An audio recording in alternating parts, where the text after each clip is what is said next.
Alex here with part 23 of the My Docket series on child custody and visitation. As with my previous videos, I'd like to take this opportunity to direct my viewers to part 0 if you haven't seen it yet. That is the video that contains the detailed disclaimers and the underlying purpose of this series. Two things that I will glaze over, however, are number one, I am not in the middle of this right now. My case is completely and totally closed. It's over. It cannot be reopened. My ex's parental rights have been terminated. Number two, the nutshell version of the purpose of the series is to provide my viewers with one big example of my high conflict child custody ordeal from beginning to end in chronological order. We left off in part 22 of the My Docket series with my ex trying to strike my request for submission. This video is the reply that I filed in response to her late opposition and in response to that motion to strike. I basically figured, you know what, I'm just going to go ahead and reply. She filed her opposition a day late. She's trying to strike my request for submission because she's concerned that her opposition may not be considered by the court. I'm just going to make this all moot by just filing my reply, and I'm just going to assume that the court's just going to consider all three documents: the motion, the opposition, and the reply. Usually I will go into a little bit more of my mindset, but that's really all that I have to update you guys on because I filed this document the same day that my ex filed the motion to strike. So the difference in time between part 22 and part 23, which is this video, is mere hours. There's just not much more to really go into. So I think we can just go straight into what I have filed.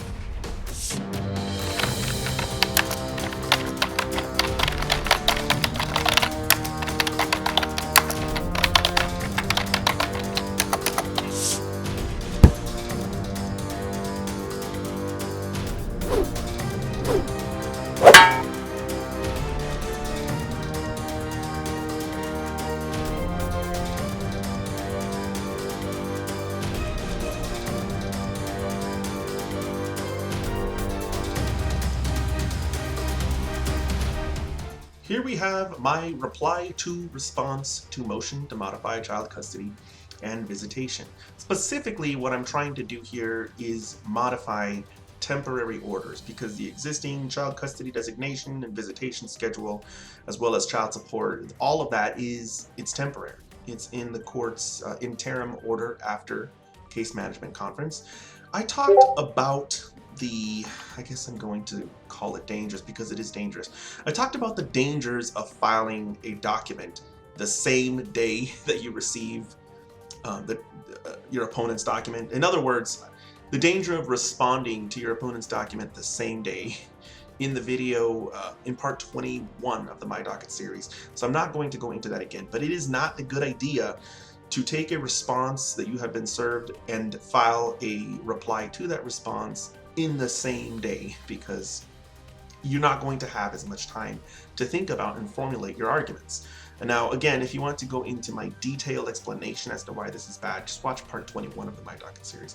I am going to go ahead and add a little bit of I guess you could say, I'm trying to understand why I did that, a little bit of understanding towards my the version of myself back in 2009, and that is that I had already filed a request for submission and my ex's attorney filed an opposition.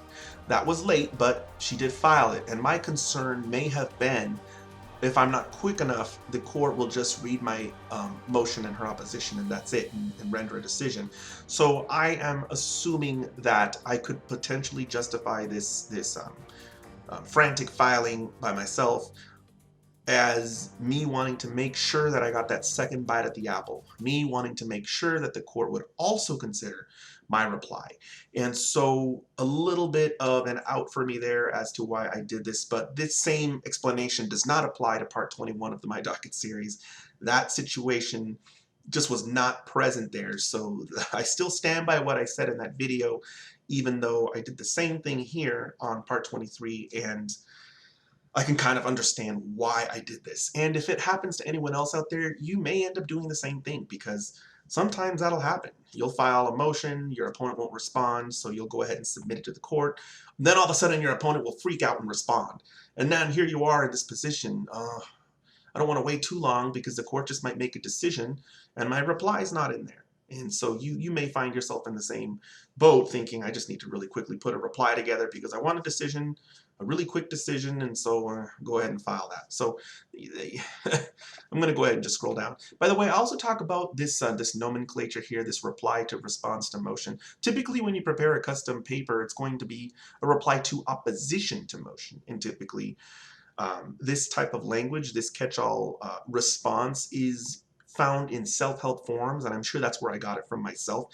And that's most likely because sometimes a person who's representing themselves, they want to respond, but they don't necessarily oppose what they're responding to.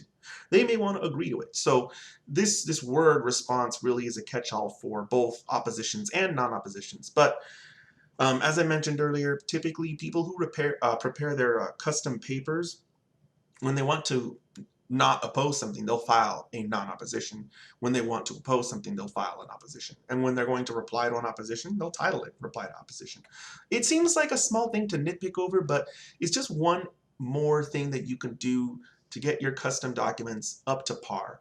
And these little details make a big difference. It's little details like that that have you stand out as a self-represented party.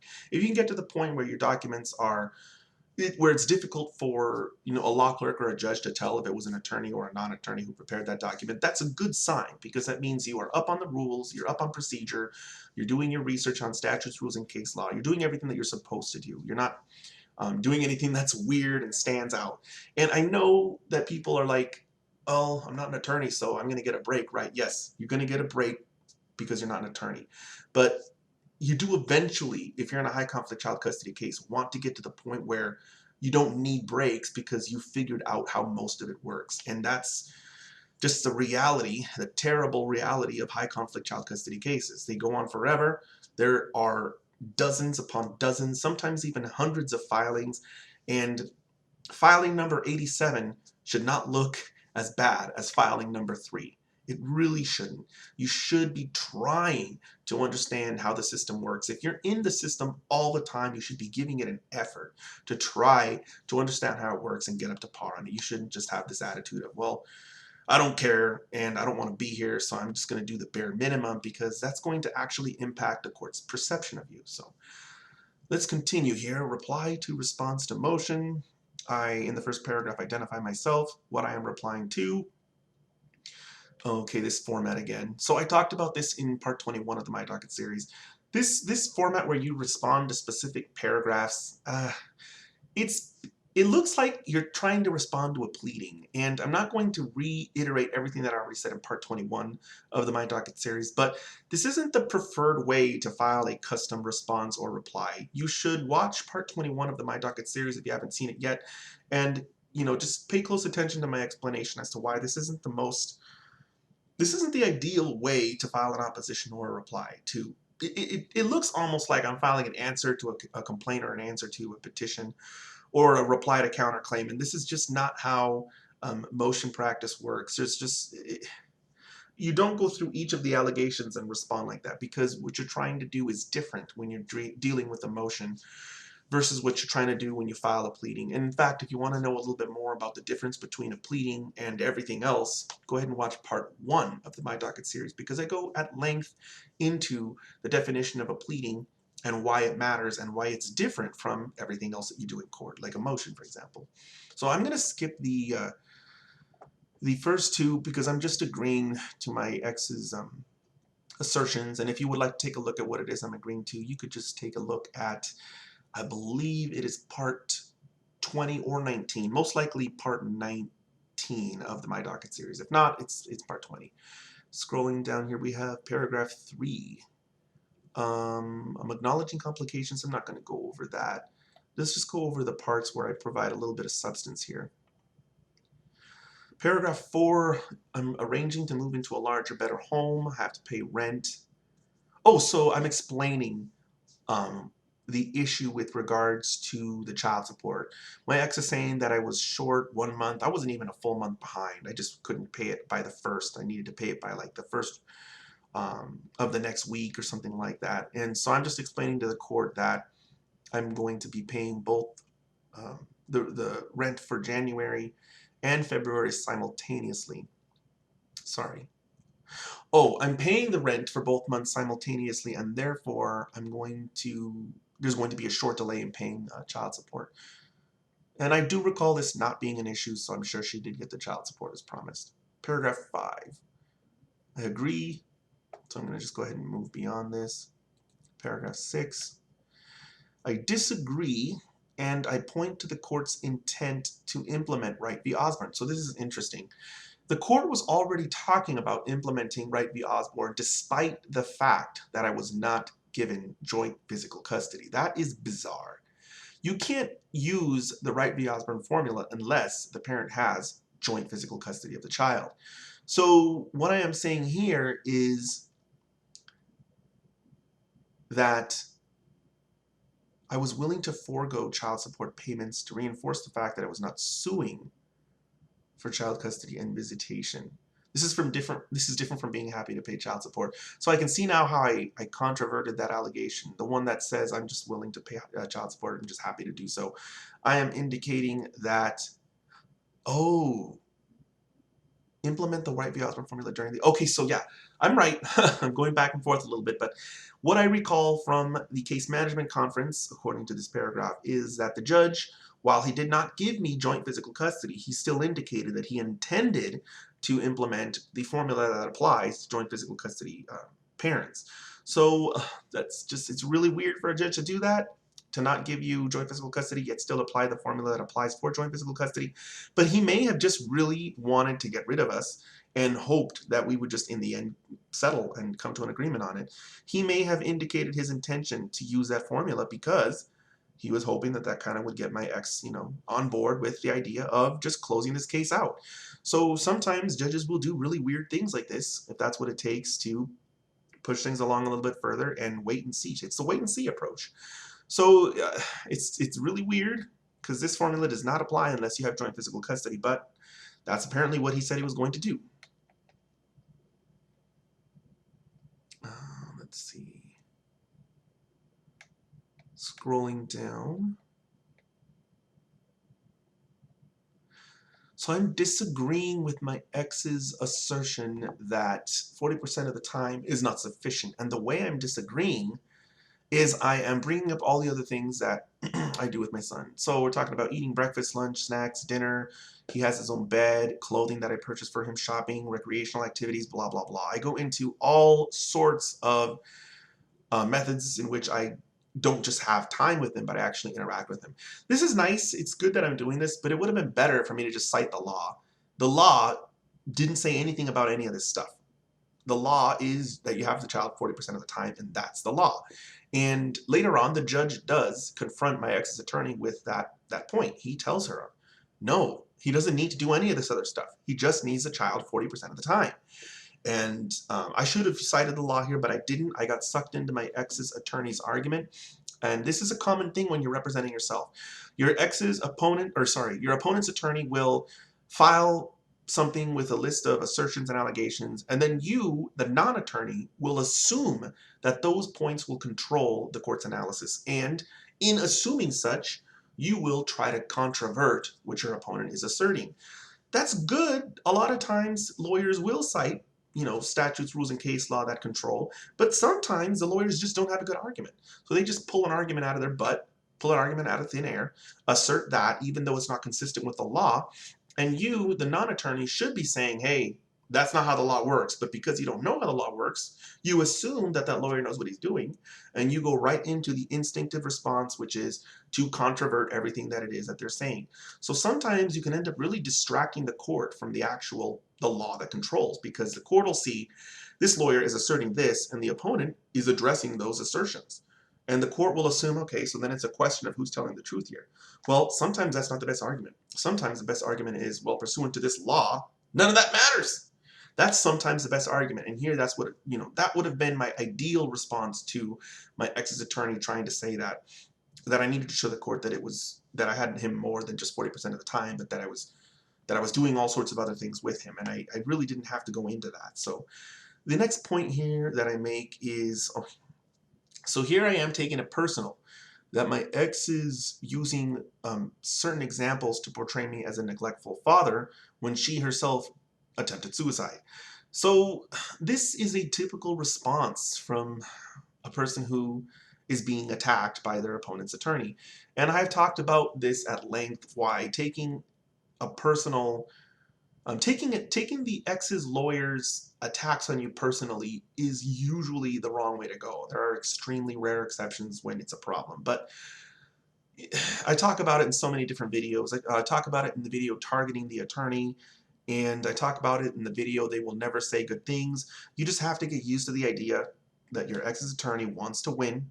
There's a third video, win at all costs, and they will do whatever they have to do to win, even if it means being hypocritical. Like in this case, she's portraying me as a neglectful father when she herself tried to commit suicide. And there were a bunch of other issues associated with this one, but the reason I use this issue is because while she was detained at the mental health facility, I was home taking care of our son. So it's the best example, not because it makes her look terrible, but because it shows how when she was put away for 72 hours and I was available to take care of our son, I took care of our son just fine. So it's one of the biggest ways to show a contradiction. You know, she's asserting that I don't know how to take care of him. Well, I'm asserting I obviously took care of him while you were gone because it was impossible for you to do so from behind locked doors. So here we go. By the way, this whole using caps, don't do it. Even using bolds, I used to use caps and then I stopped. And then I used bold for quite a while. Eventually I stopped using that too. The court just becomes blind to it, and it makes you really stand out as a non-attorney. Attorneys don't really do this that often, and if they do, they look really strange doing that. It's just a sign that you are really upset, and of course you are, because it's your case and you're being accused of things. But the closer that you can get to detaching from your emotions, the more effective you're going to be in your case, and you're going to look better, even though you feel like you should be furious and enraged, and the caps represents that, the bold represents that. Even though it feels good to do that, it doesn't look good to do that. So try not to do this stuff with all caps or even with bolds. Eventually you're going to want to get past using bold lettering. Next section here. This is talking about my entertainment bonus. I don't like to spend too much time on this because this was such a non-issue throughout the case. Eventually it was considered in computing my child support, but it went away so quickly. So I'm going to just move on past that. Here I am not requesting a hearing on the matter again. It's fine that I don't want a hearing on it, but if I raise any allegations where the court has to consider facts, the court has to set an evidentiary hearing. Now, in this particular situation, I'm trying to modify a temporary order, and the court doesn't need to hold a trial or an evidentiary hearing on temporary orders, so it's probably fine that I'm not requesting a hearing on this matter, and it's unlikely that the court would take that as a basis to throw out my motion just because of the fact that I didn't request a hearing when I needed one to, prove certain assertions. So, scrolling down here. Oh, by the way, sometimes I will say things and I won't explain why, and that's often because I've already done a video on it. But I need to stop myself. What I am talking about right now, or what I just talked about with regards to temporary orders, I'm not going to explain it because I have a whole video dedicated on it. So if you haven't seen the video temporary orders, please watch that video because that'll explain why I said the things that I just said with regards to temporary orders. And also go ahead and take a look at the video hearings, because in that video I explain the differences between the different types of hearings, because it matters. It really does. The type of hearing that you're going to controls what the court is going to consider at that hearing. In the next paragraph, I explain that that I filed this reply to motion regretfully. It's been my aim to really cooperate with my ex, and there's a portion here where it really shows how I didn't understand. Okay, so I do not believe that she is a genuinely malicious person, but I noticed severe contradictions in her logic and train of thought. And I really want my viewers to realize this. When I started out, I didn't think my ex was personality disordered or that she had severe emotional immaturity issues. I just thought that she was illogical and that she thought in contradictory ways. They call it double speak. They also call it there's other names for it. With the way that they believe one thing, but they came to that belief from a premise or other conclusions that weren't true, and so now they're just stuck thinking that that is true. Not because it actually is true, but because they desperately want it to be true. They're so hooked on this being the truth and reality that their brain just kind of makes it all fit in, even though it's not true. It just fine. They selectively see what it is that they need to see to support their conclusion. And in this case, she needs to have primary physical custody to satisfy something internal to her way of thinking or her self-esteem or something like that. And for her to get that, she needs me to be a bad parent. Whether I'm abusive or neglectful or incompetent doesn't matter. She just needs something in line with that to be true for her conclusion to, which is, to get primary physical custody, to become reality. So this is where I'm at this point. And it's a milestone, I think, for my viewers to see that here I have been litigating against my ex. I'm going into 2009, and I still don't believe that she has a personality disorder or emotional immaturity issues. I just think she is illogical, and that's all. So we're going to keep an eye on this as we go on in my case, because I am going to come up with different ideas throughout the years. And eventually I do settle on narcissistic personality disorder. I don't think I cite it in any of my papers, but if you want to know more as to my thinking with regards to that personality disorder specifically, definitely watch my video evaluating mental health. And you can go ahead and also watch the other video that I did on this topic, narcissistic personality disorder. But for now, at this point, January of 2009, I am clueless as to any of this. Scrolling down, we have the affidavit in support. I've talked about this before. When you file a paper and it contains factual assertions, factual allegations, you need to support it with an affidavit. That is your way of telling the court that you are putting your butt on the line. You are swearing under penalty of perjury that those facts alleged are true. So this is also in the court rules. It's required under the court rules. Affirmation, this just tells the clerk that, and I've mentioned this quite a few times, that this specific document does not contain the social security number of any person. The court or the clerk of the court isn't going to review your entire stack of papers. They're just going to look for that one affirmation, and they're going to make sure you signed it. Once they have seen that you have sworn that this document doesn't contain a social security number, they just take your word for it and move on. They file it. Index of exhibits here. So it looks like we've got the police report and my pay stubs. Exhibit 1. This police report I have already gone through, and I can't even remember which video because I've gone through this at least twice. If anyone has not seen this police report and my analysis on the police report, let me know in the comments below if you can't find that video, and maybe myself or one of my other viewers will pick it out for you and let you know. But if you've been watching the My Docket series from the beginning to this point, you will have definitely gone through a video that covers my analysis on this document, and you would have probably also, at least if you downloaded the document, have a copy of it for yourself. So same thing here. These documents that I go over are going to be down in the description below. You can just click on a link and download it, and you can have a copy of it for yourself. So I've already gone through this before, so we're just going to skip this police report. These are the statements by myself and my ex, and both of these statements that I've gone through in a previous video.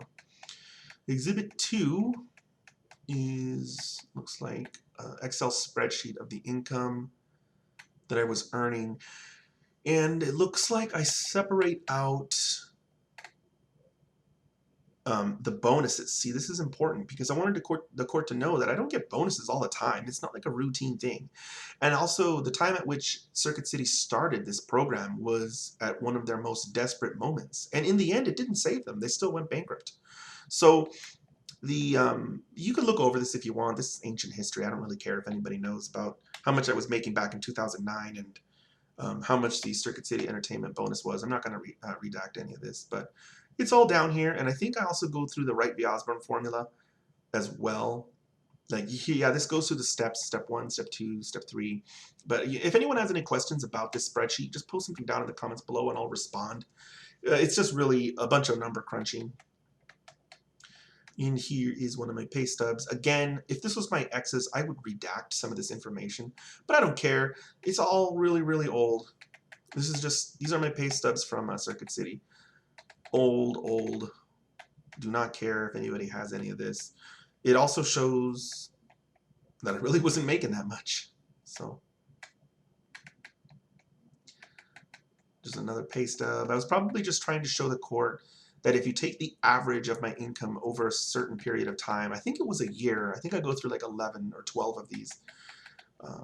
Looks like it so far. I've gone through quite a few of these pay stubs. Let's move on to the next document. And here we have the request for submission. This will submit to the court the motion to modify temporary child custody, visitation, and financial support, as well as the opposition thereto and the reply thereto. So letting the court know that this is ready for consideration.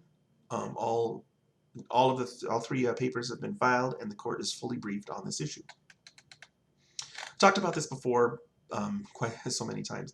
Not all courts require this. Please watch my video, Request for Submission, because I explain how this appears to be something that only some states, and even then, only some jurisdictions within a state require. In Nevada, as far as I know, only the 4th and 2nd Judicial District Courts require this to be filed. And the other courts, if you file this, they won't know what you're doing. They'll just be like, what is this? On their own, they'll determine if something needs to be considered by the judge. Whereas in the 2nd and 4th Judicial District Court, they'll need to see the request for submission to know that something is ready. Moving on to the next document, affidavit of service. I'm letting the court know that my reply to response to motion was served on my ex on January 12th, and I'm also letting the court know that I did this through personal service. I did not mail it. I personally went down to my ex's attorney's law office and handed it to somebody who's working there. Another affirmation. Going into the aftermath, I filed 3 different documents. None of them, however, required me to pay a filing fee. I also served all 3 of them by personally delivering them to my ex's attorney's office. And in fact, probably only served 2 of them, the request for submission and the reply. The affidavits of service, usually they're just filed with the court. They don't get served on anyone. But the point is, I didn't incur any costs in serving those documents or filing those documents. So $0 in cost for myself. My ex's attorney, my ex, didn't file anything, and so she incurred $0 in costs as well. The attorney fees, with respect to myself, I didn't have an attorney, so I incurred $0 in attorney fees. My ex had an attorney. She probably charged her, I'm going to say, 45 minutes to review my reply. At that point, you really don't need to, maybe even less. Maybe just a half hour to review my reply. There's little reason to consult with her client because there's nothing due in response to a reply. It's just something you just take a look at and then just wait and see what the court does. So we'll go ahead and say 30 minutes to review the reply and the exhibits. And with the proof of service, I'm going to go ahead and say, I'm going to just go ahead and lump the affidavit of service. I'm going to go ahead and lump the affidavit of service in with the request for submission because they're both really housekeeping documents, and say that they were both probably considered for 15 minutes, which is going to put my ex's attorney fees at 3/4 of an hour. With the rate of $250 an hour, that is going to put my ex's attorney fees at 100 and let's say 125 plus 62.50. So that's going to be 182.50 in attorney fees for my ex. If anyone has any questions, go ahead and post something down in the comments below. As with my previous videos, you can download the documents that I went over in this video by clicking on the links down in the description. And I'm going to go ahead and say that I will see you guys next time.